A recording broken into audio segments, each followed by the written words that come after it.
Hello, welcome back to my channel. और आज हम डिस्कस करेंगे, काफ़ी इम्पोर्टेंट एज है ये। और खास करके नेट सेट या आप कोई भी एग्ज़ाम स्टडी कर रहे हो लिटरेचर का, तो उसमें काफ़ी इम्पोर्टेंट है। That is Elizabethan age. अभी एलिजाबेथन एज का हिस्टोरिकल कॉन्टेक्स्ट देखते हैं। ये क्वीन एलिजाबेथ थी, तो नेचुरली उनके नाम से आया एलिजाबेथन एज। तो एलिजाबेथन एज को क्या बोलते थे? गोल्डन पीरियड बोलते थे इन इंग्लिश हिस्ट्री, क्योंकि ये टाइम पे क्या हो गया था, पॉलिटिकल स्टेबिलिटी थी। क्वीन एलिजाबेथ ने काफ़ी टाइम तक रूल किया, और फिर उसकी वजह से जो बार बार मतलब उसको यूसअप करने की, या फिर कोई उस पर अगर अटैक भी कर रहा था तो भी उसको अटैक को वो क्रश कर रही थी। तो काफ़ी टाइम तक ब्रिटेन में एक ही क्वीन का गवर्न चला, रूल चला। तो उसकी वजह से क्या था, पॉलिटिकल स्टेबिलिटी हो गई थी। और जब पॉलिटिकल स्टेबिलिटी आती है ना, तो काफ़ी सारे डेवलपमेंट्स भी होते रहते हैं। कि एक बार पता चल गया कि ऊपर ही झगड़े हो रहे, तो फिर नीचे तो वो लोगों के बीच में फाइट्स तो करवाएंगे ही, वो तो नेचुरल सी बात है। लेकिन अगर पूरा टॉप ही सॉलिड है, अगर गवर्नमेंट स्ट्रांग है, तो वो काफ़ी सारे ऐसे चीज़ें इंट्रोड्यूस भी कर सकते हैं, जिसकी वजह से लोग क्या करेंगे, फ्लरिश करेंगे। तो पॉलिटिकल स्टेबिलिटी थी इस टाइम पे। तो फिर और क्वीन एलिजाबेथ जो थी, उसने कल्चरल डेवलपमेंट के लिए भी काफ़ी ये किया था। मतलब वो पोएट्स को पैसे वगैरह देती थी ताकि वो पोएट्री लिखे, प्लेज लिखे। और ये टाइम पे काफ़ी इम्पोर्टेंट राइटर्स भी थे। तो शेक्सपियर ये टाइम पे था, क्रिस्टोफर ये मार्लो ये टाइम पे ही लिख रहा था। तो जो भी लिटरेरी जो masterpieces one of the finest create हुए हैं, वो इसी पीरियड में हुए हैं। तो फिर इस पीरियड को क्या बोलते हैं, गोल्डन पीरियड। और यही टाइम पे यूरोप में क्या हुआ था, रेनेसांस भी चालू था। तो इटली में हो गया, फिर फ्रांस में भी चालू था, और ब्रिटेन में भी हो रहा था। तो रेनेसांस मतलब कि कुछ नई चीज़ें, जो लोग एंशंट लिटरेचर है उसको स्टडी करके कुछ नया लिटरेचर प्रोड्यूस कर रहे थे। तो इसकी वजह से और हर जगह पे आपको डेवलपमेंट दिख रहा था। तो आर्ट में हो रहा था, साइंस में हो रहा था, ह्यूमैनिज्म में हो रहा था, हर जगह पे डेवलपमेंट होते जा रहा था। क्वीन एलिजाबेथ ने देखो कब से कब तक रूल किया। उसने वो 1558 से 1603 तक थी, और उसने इसमें मेजॉरिटी काफ़ी चंक तक उसने रूल किया था। ब्रिटेन को 45 इयर्स तक उसने रूल किया था। तो एलिजाबेथ वन जो थी, वो डॉटर थी हेनरी एट की और एन बॉयलिन। तो हेनरी एट वो पहले तो कैथलिक था, लेकिन उसको उसकी वाइफ को डिवोर्स देना था और एन बॉयलिन से शादी करनी थी। तो उसने प्रोटेस्टेंटिज्म एक्सेप्ट किया, लेकिन फिर उसने क्या किया, उसको एंग्लिकन बना दिया। मतलब अपने हिसाब से, ब्रिटेन के हिसाब से उसको थोड़ा बहुत चेंज किया। और फिर इसके वजह से क्या हो गया, इसने कैथलिक्स जो थे उनको वो अच्छे से नहीं ट्रीट कर रहा था। लेकिन जब क्वीन एलिजाबेथ आई तो वो थोड़ी टॉलरेंट थी। उसने कैथलिक्स को भी, प्रोटेस्टेंट्स को भी, और जो एंग्लिकन फॉलो कर रहे थे उनको भी, हर कोई उसके टाइम पे अच्छे से ही रह रहा था। इसका मतलब ये नहीं है कि कैथलिक्स वहाँ पे खुश थे या उनको वो सब पसंद था। लेकिन फिर भी मतलब परसिक्यूशन वगैरह नहीं हो रहा था, वो ठीक से ही रह रहे थे। और यही वो पीरियड है ना कि इसमें, और खास करके मतलब यही पीरियड के टाइम से ना ये लोग अमेरिका में जाके कॉलोनीज बना रहे थे। तो वो हेनरी एट के बाद ही शुरू हो गया। वो जब American civilisation, not civilisation, but जो अमेरिकन कॉलोनीज का स्टार्ट हुआ ना, वो हेनरी एट के बाद से ही चालू हो गया। फिर इसने पॉलिटिकल स्टेबिलिटी लेके आई वो यहाँ पे, क्योंकि रिलीजियस कॉन्फ्लिक्ट हुए थे। उसके डैड ने रिलीजन चेंज किया अपना, और फिर जब किंग अपना रिलीजन चेंज करता है तो फिर लोगों को भी करना ही पड़ता है। And Henry eight was not tolerant, और वो खुद भी मतलब थोड़ा ऐसा क्रूअल ही था। इसने अपनी वाइफ को डिवोर्स दिया एन बॉयलिन से शादी करने के लिए, लेकिन फिर बाद में इसने एन बॉयलिन पे भी ये बोला कि इसने मेरे को चीट किया है, ट्रीजन किया है। तो फिर उसने उसको भी बाद में मरवा दिया, और फिर बाद में उसने दूसरी शादियां भी की काफ़ी। तो वो जो रिलीजियस कॉन्फ्लिक्ट था और ऐसा पॉलिटिकल स्कैंडल्स भी हो रहे थे, तो उसकी वजह से लोग काफ़ी परेशान थे। लेकिन एलिजाबेथ वन का ऐसा कुछ नहीं था। तो उसकी वजह से क्या हो गया, एक स्टेबिलिटी आ गई थी। वो एक strong, intelligent and diplomatic ruler थी। वो अपने डिसीजंस लेती थी, सोच समझ के लेती थी, और डिप्लोमेटिक मतलब अननेसेसरी कहीं पे भी वॉर पे नहीं जा रही थी वो किसी कंट्री पे, वो उसको काफ़ी ठीक से ट्रीट कर रही थी, मतलब बातचीत से सॉल्व हो रहा था तो फिर उस बात को वो सॉल्व कर रही थी। और उसको क्या बोलते हैं, वर्जिन क्वीन, क्योंकि क्वीन एलिजाबेथ ने वन ने कभी शादी नहीं की, तो उसके बाद जो जो ट्यूडर डायनेस्टी था वो खत्म हो गया था और फिर दूसरे डायनेस्टी आने लगे थे। तो उसका रेन को एलिजाबेथन एरा बोलते हैं क्योंकि वो एलिजाबेथ है।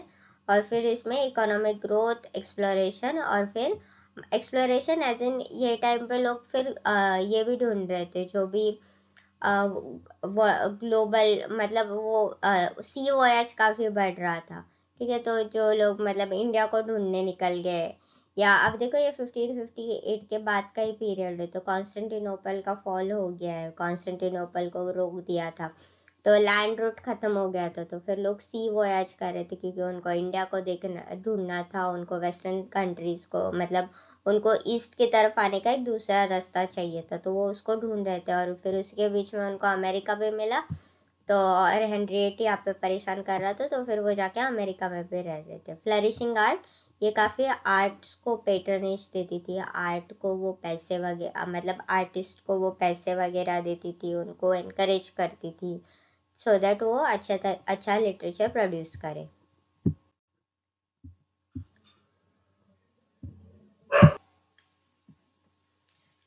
तो क्वीन एलिजाबेथ के आने के पहले और उसके टाइम पे क्या क्या हो रहा था, तो इंग्लैंड में क्या थे, रिलीजियस कॉन्फ्लिक्ट है चर्च ऑफ इंग्लैंड और जो होली रोमन एम्पायर है उनके बीच में। तो इंग्लैंड में पॉलिटिकल टर्मोइल चालू हो गया, रिलीजियस टर्मोइल चालू हो गया था क्योंकि कैथलिक्स और प्रोटेस्टेंट थे, जैसे मैंने बताया था कि हेनरी VIII ने रिलीजन चेंज किया था। तो क्वीन एलिजाबेथ की जो सिस्टर थी क्वीन मैरी, उसकी हाफ सिस्टर थी, मतलब हेनरी VIII के दूसरे वाइफ की बेटी जो थी मैरी 1, उसने कैथलिसिज्म को, मतलब हेनरी VIII की डेथ के बाद उसने ट्राई किया कि वो कैथलिसिज्म फिर से ब्रिटेन में लेके आएगी, कैथलिक बना देगी वो फिर से ब्रिटेन को। लेकिन फिर उसने क्या किया, जो भी प्रोटेस्टेंट थे तभी, जिन्होंने किंग का रिलीजन देख के अपना रिलीजन चेंज किया था, उनको एग्जीक्यूट करवाया, एग्जीक्यूट मतलब उनको मरवाया। और इसकी वजह से ना क्वीन मैरी 1 को ये भी बोलते हैं, ब्लडी मैरी भी बोलते हैं उसको, क्योंकि उसने काफी लोगों को मारा था, कुछ हंड्रेड्स के इसमें मारा था। एलिजाबेथ 1 ने रीस्टैब्लिश किया प्रोटेस्टेंटिज्म को, इसने कैथलिसिज्म को लेके आई लेकिन फिर इनको मारा। लेकिन जब एलिजाबेथ 1 क्वीन बनी तो उसने फिर से प्रोटेस्टेंटिज्म एक्सेप्ट करवाया लोगों से, लेकिन उसने मॉडरेट अप्रोच रखा, उसने जो कैथलिक्स थे उनको मरवाया नहीं कि तुम लोग को फॉलो करना है करो, लेकिन अपने स्पेसेस में करो, किसी और के जाके स्पेसेस जाके तुम इन्वेड मत करो, या फिर इनको मत बोलो कि तुम्हारा रिलीजन गलत है या तुम जो प्रैक्टिस कर रहे हो वो गलत है, हमारे तरीके से प्रैक्टिस करो, ऐसे नहीं बोला। उसने एक मॉडरेट अप्रोच रखा था कि अनलेस एंड अनटिल तुम आगे से जाके किसी को तंग नहीं करोगे, कोई तुमको तंग नहीं करेगा।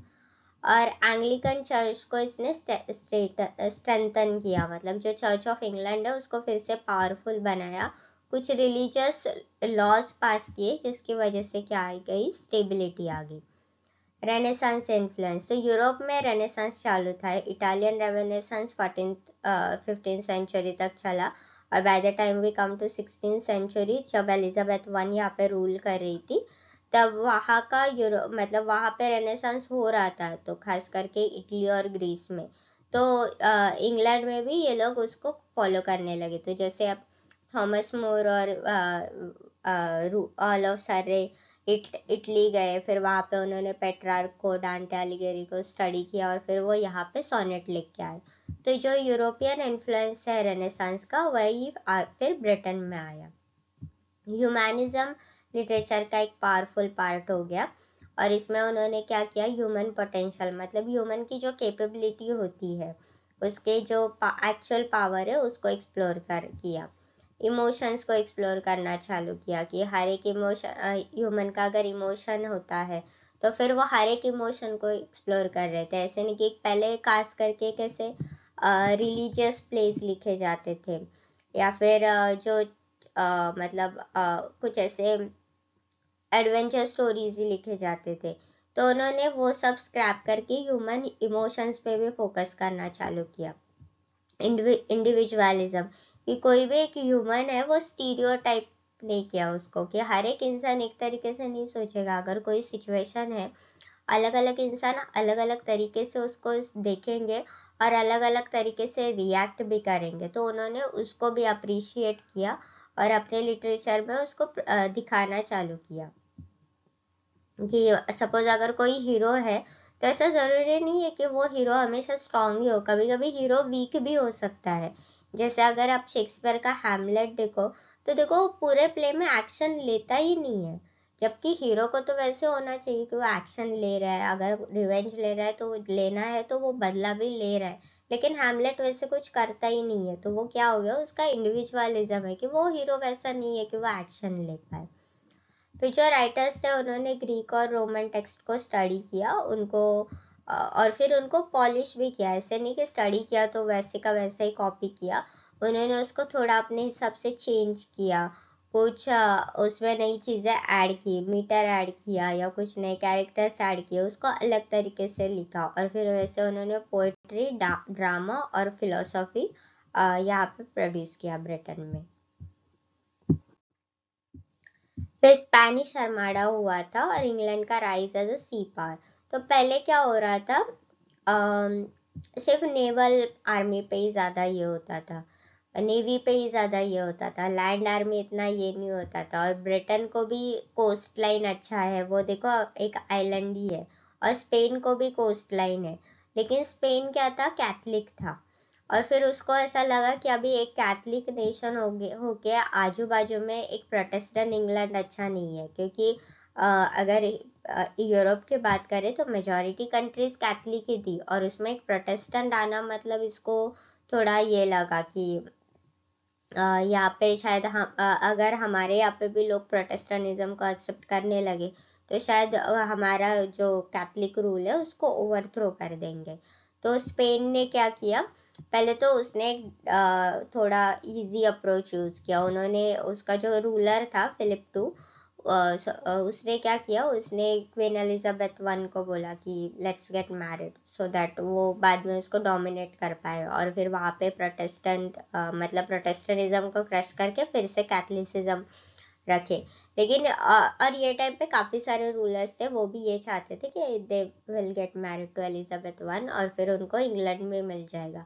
लेकिन एलिजाबेथ ने काफ़ी अच्छा डिप्लोमेटिक अप्रोच रखा and she never got married, तो उसने ऐसे ही ये सबको उड़ा दिया।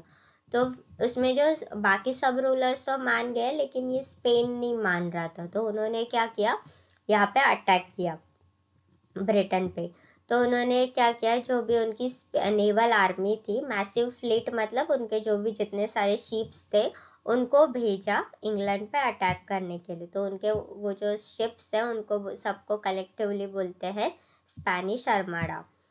तो उन्होंने इंग्लैंड पे उसको ये करने के लिए भेजा। अभी इंग्लैंड की आर्मी जो थी वो छोटी थी लेकिन पावरफुल थी, और यहाँ पे ये भी हो गया था कि उनको मतलब नेचर का भी सपोर्ट था। जब ये लोग मतलब जब स्पेनिश शिप्स आ रहे थे, जब स्पेनिश आर्माडा आ रहा था ना, तब वहाँ पे सी स्टॉर्म भी आ गया था, तो उनके काफ़ी सारे शिप्स थे वो ऐसे ही डूब गए या फिर थोड़े बैटर्ड हो गए। तो फिर इसकी वजह से इंग्लैंड को काफ़ी इजी हो गया कि उनके शिप्स को वो मार दे या ख़त्म कर दे। और फिर इवेंचुअली इंग्लैंड वन, और स्पेनिश जो था, स्पेनिश आर्माडा तो जो उसके डिफीट के बाद स्पेन के भी हार होगी। तो इसमें क्या हो गया, इंग्लैंड का एक प्रोमिनेंट पोजीशन हो गया एज अ सी पावर। तो वो टाइम पे इसलिए आप देखो स्पेन बहुत जगह पे एक्सप्लोर करने नहीं गया था, इंग्लैंड हर जगह पे जाके कॉलोनीज बना रहा था क्योंकि उनकी नेवी स्ट्रांग हो गई थी। लेकिन स्पेन, पोर्तुगल तो चलो छोटा ही कंट्री है, बट स्पेन वगैरह इसका थोड़ा कम हो गया, नेवल फ्लीट थोड़ा कम हो गया। और फिर नेचुरली जब एक कंट्री दूसरी कंट्री के अगेंस्ट जब वॉर जीतते हैं या कोई भी चीज़ मतलब ऐसा जब नेशन वाइड कुछ जीत होती है तो लोगों में नेशनलिज्म, पेट्रियाटिक प्राइड आ ही जाते थे। जैसे अगर इंडिया पाकिस्तान मैच है और अगर हम लोग जीते पाकिस्तान के अगेंस्ट तो naturally we feel pride. Same चीज़ पाकिस्तानीज के लिए भी होता होगा, दे विल प्राइड कि जब वो इंडिया के अगेंस्ट जीतते हैं। तो जब भी ऐसा अपना नेशन किसी के अगेंस्ट जीतता है ना, तो एक नेशनलिज्म आ जाता है। और यही सब उनके लिटरेचर में भी दिखाई दिया कि राइटर्स ने लिटरेचर में इंग्लैंड को ग्लोरीफाई करना चालू किया। उन्होंने दिखाया कि देखो हमारे इंग्लैंड कितना स्ट्रांग है। फिर आप देखो शेक्सपियर ने भी काफ़ी पॉलिटिकल प्लेस लिखे थे, उसने हेनरी फिफ्थ सिक्स्थ वगैरह पे प्लेस लिखे थे। तो वो सब इसी का रिस्पॉन्स था कि बिकॉज स्पेनिश आर्माडा की वजह से इंग्लैंड का जो नेशनलिस्टिक फर्वर है वो बढ़ा था, तो फिर उन्होंने उसको ग्लोरीफाई किया अपने लिटरेचर में। और फिर इसकी वजह से अभी उनका जो मेन जो दुश्मन था उसकी तो वो तो ख़त्म ही हो गया। तो इंग्लैंड को एक फ्री वे मिल गया कि वो एक्सपांड कर सके। वो फिर नए नए सी रूट ढूंढ रहे थे, वो ट्रेड कर रहे थे अलग अलग कंट्रीज के साथ, और फिर बाद में उनको कॉलोनीज भी जाके वो बना रहे थे। Economic growth and rise of merchant class. तो जब इकोनॉमिक ग्रोथ हो रही थी, जब अलग जगह पे जाके वो चीज़ें लेके आ रहे थे, बेच रहे थे, तो उसकी वजह से मर्चेंट क्लास आ गया। मर्चेंट मतलब बिजनेस मैन बोल सकते हो, या फिर आप बोल सकते हो जो भी ट्रेड करता है वो।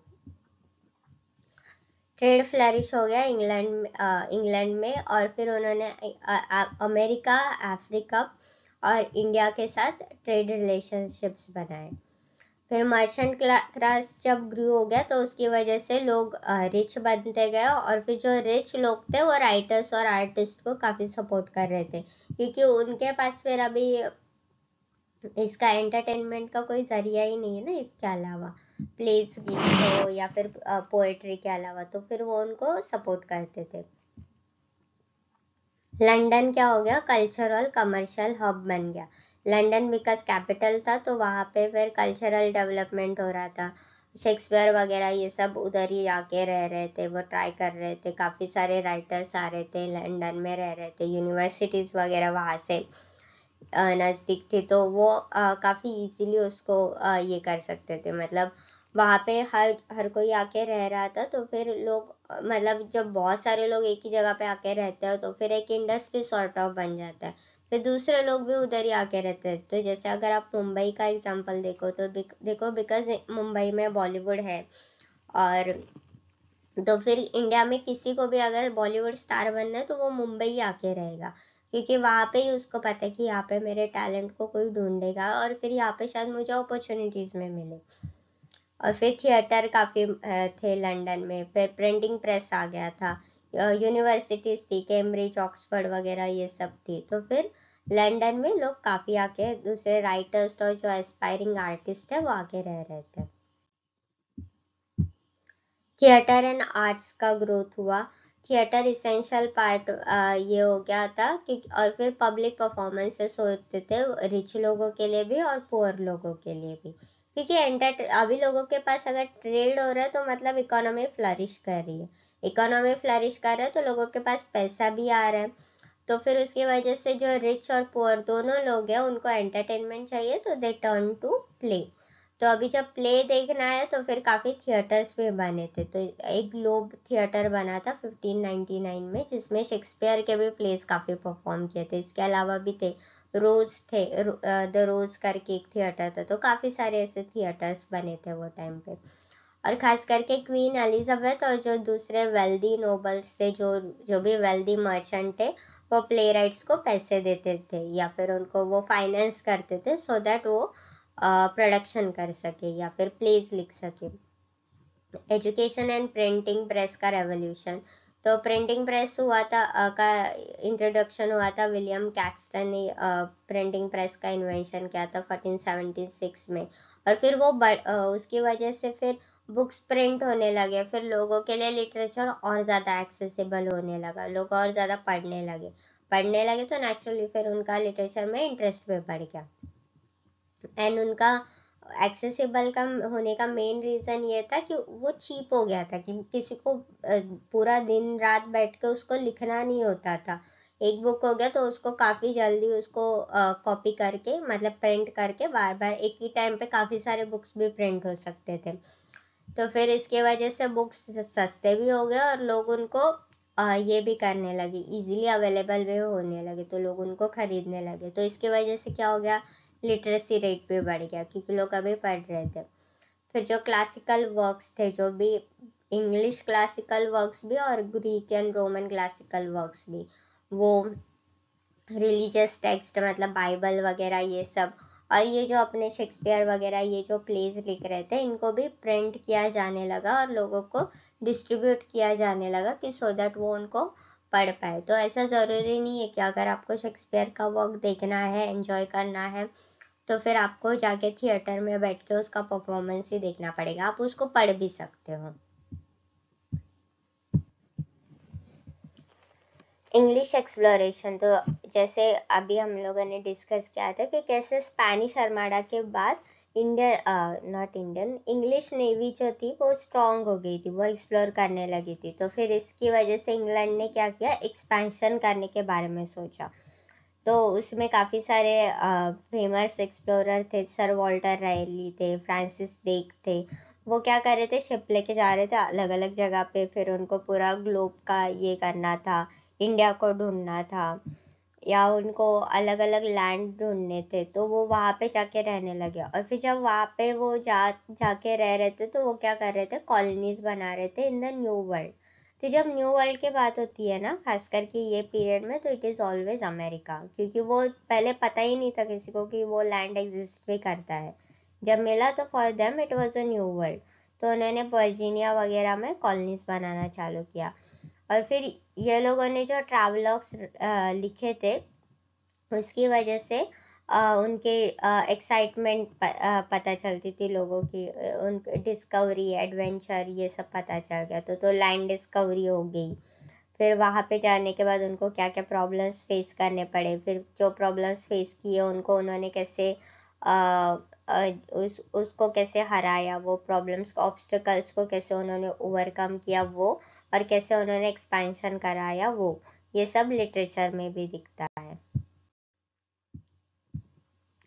फिर ये जो हिस्टोरिकल इवेंट्स हुए थे, इनका लिटरेचर पे इम्पैक्ट जो है उसको देखते हैं।